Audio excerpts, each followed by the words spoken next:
lado sombrio da Sissi, você que caiu em mais uma fake news fofinha da história. A Sissi que você conhece das séries é uma farsa. Elizabeth da Áustria não era a diva incompreendida. Ela era uma mãe que chamava os próprios netos de leitões e a filha de porca magra. Nesse episódio, a gente abre o arquivo que a Netflix deixou na gaveta. A imperatriz que abandonou os filhos, contratou uma amante para o próprio marido e viveu uma obsessão doentia pela beleza. Prepara o chá, porque hoje a Sissi vai ser desmistificada. E feliz Dia das Mães, inclusive para Sissi. É claro que eu já prometo que eu vou refazer a biografia completa dela, para você se assustar mais. Comenta aqui se você quer. Vamos resumir aqui então quem era a Sissi antes dela virar personagem de série. Elizabeth nasceu em 1837 numa família bávara que era o oposto da corte de Viena em todos os sentidos. O pai, o Duque Maximiliano, era aquele tipo de nobre que adorava circo, viajava pelo interior da Baviera, fugindo das próprias obrigações, e criou os filhos numa liberdade que era bonita para viver e péssima como preparação para qualquer coisa que envolvesse protocolo, hierarquia ou responsabilidade institucional.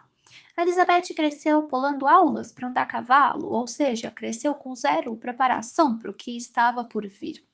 Aí, em 1853, a mãe da Elizabeth foi convocada pela irmã para levar as filhas para Bad Ischl, uma estação de verão austríaca, porque o jovem imperador Francisco José precisava de uma noiva. O plano original era Helene, a irmã mais velha da Elizabeth. O plano não sobreviveu ao encontro, porque o Francisco José viu Elizabeth e decidiu na hora que era ela. A mãe, a arquiduquesa Sophie, que tinha organizado tudo, ficou furiosa, mas o filho era o imperador e o imperador já tinha decidido. Ninguém ia tirar isso da cabeça dele. Coitado, se ele pudesse viajar no tempo.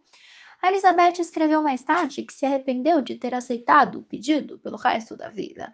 Essa é uma das linhas mais famosas sobre ela e é verdadeira, está nos documentos.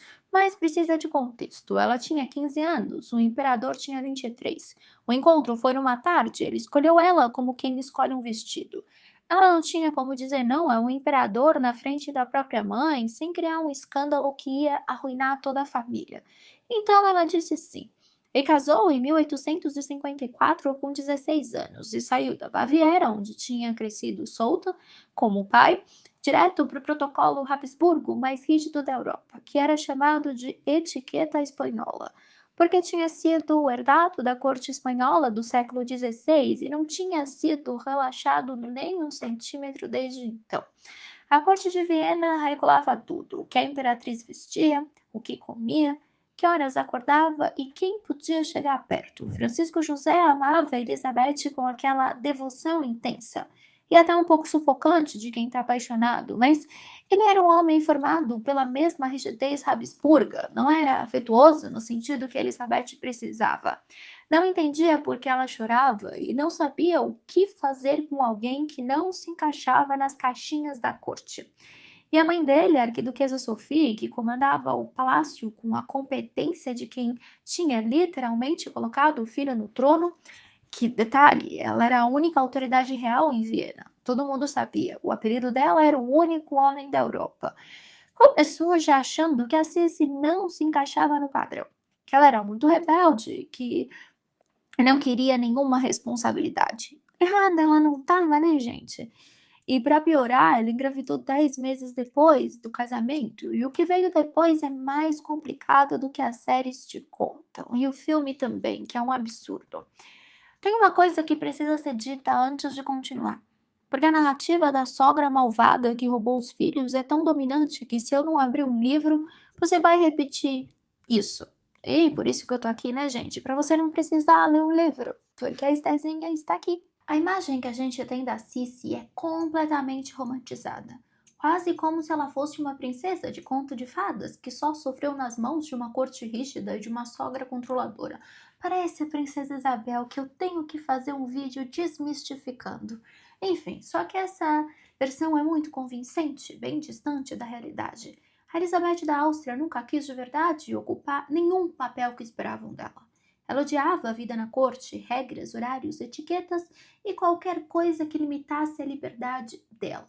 E ela já comentou nos diários dela que a maternidade tirava a liberdade dela. Não era prioridade. Muito pelo contrário. Ela via os filhos quase como um obstáculo à autonomia do que ela queria ter. Então, quando a arquiduquesa Sofia assume a criação das crianças, isso não acontece porque, nossa, tiraram as mães de uma mamãe que queria ajudar. A própria Circe se afastava, evitava esse papel, não queria se encaixar naquele modelo tradicional de mãe imperial. E claro, a Sofia era controladora, fazia parte de um sistema rígido, mas também estava ocupando um espaço que alguém tinha que ocupar. E a Circe não estava nem aí. E quanto mais você olha para a vida dela sem esse filtro de contos de fadas, mais essa imagem idealizada começa a desmoronar. Porque não era só liberdade e sofrimento, era uma mulher extremamente obcecada com a própria aparência, com comportamentos bastante extremos, que fazia comentários cruéis, inclusive com a própria família. Ela chegou a chamar a filha de porca magra, se referia aos netos como leitões, e isso quebra completamente aquela ideia de mãe doce e incompreendida. Sem falar no uso constante e abusivo de substâncias, que na época eram comuns na elite, mas hoje a gente reconhece como problemáticos e como drogas. Mas a gente vai chegar lá. Ou seja, a Cici não era essa figura delicada que a cultura popular construiu. Era muito mais complexa, contraditória e em vários momentos difícil de encaixar em qualquer narrativa simples. E talvez seja justamente isso que torna a história dela interessante de verdade. Quando você tira o filtro de princesa e começa a olhar para a pessoa real que existia ali. Vamos também falar um pouco dos filhos, um por um, porque cada história deles revela uma coisa diferente sobre Elizabeth. E quando você junta tudo, o que aparece é um retrato muito claro. A primeira filha, Sophie, que nasceu em 1855, morreu quando tinha 2 anos. Em 1857, de uma infecção que ninguém tem certeza do que é, durante uma viagem à Hungria. A Elizabeth estava lá, a criança morreu nos braços dela, e essa perda realmente a abalou profundamente. Ela entrou numa depressão que durou meses. Até aqui é uma tragédia direta, sem muita ambiguidade. A segunda filha, Gisela, nasceu em 1856 e ela negligenciou a menina. As coisas começam a mudar de tom. Ela não quis criar a criança, largou para a avó, a arquiduquesa Sophie, cuidar. Assim, nesse ponto, ela não queria mais ser mãe. Na verdade, ela nunca quis, mas você entendeu. A Gisela se tornou muito parecida com o pai, mais discreta, mais sóbria, sem aquele brilho que despertava o interesse da mãe. Casou com 16 anos com um príncipe bávaro, teve filhos, levou uma vida doméstica completamente convencional em Munique. E a Elizabeth, que viajava pela Europa inteira, passava semanas em cada capital, quase nunca visitava a filha, quase nunca via os netos, e quando escrevia sobre eles, o que aparece é desconfortável. É aquilo que eu comentei. Ela escreveu alguns poemas que ela mandou trancar num cofre que só foram abertos em 1951, chamando a Gisela de porca magra, os netos de leitões. Não é interpretação, são textos publicados, inclusive pela biógrafa Brigitte Hamel. Ela escondeu esses poemas por décadas porque sabia exatamente o peso do que estava dizendo. E essa é uma Cici que não aparece nas versões de séries e filmes, porque não vende, né, gente? O Rudolf nasce em 1858. O filho esperado, o herdeiro, e ele era um perfil completamente diferente do ambiente que cresceu. Melancólico, intelectual, com ideias progressistas dentro de uma família profundamente conservadora. Interessado em ciência natural numa corte obcecada por cerimônia.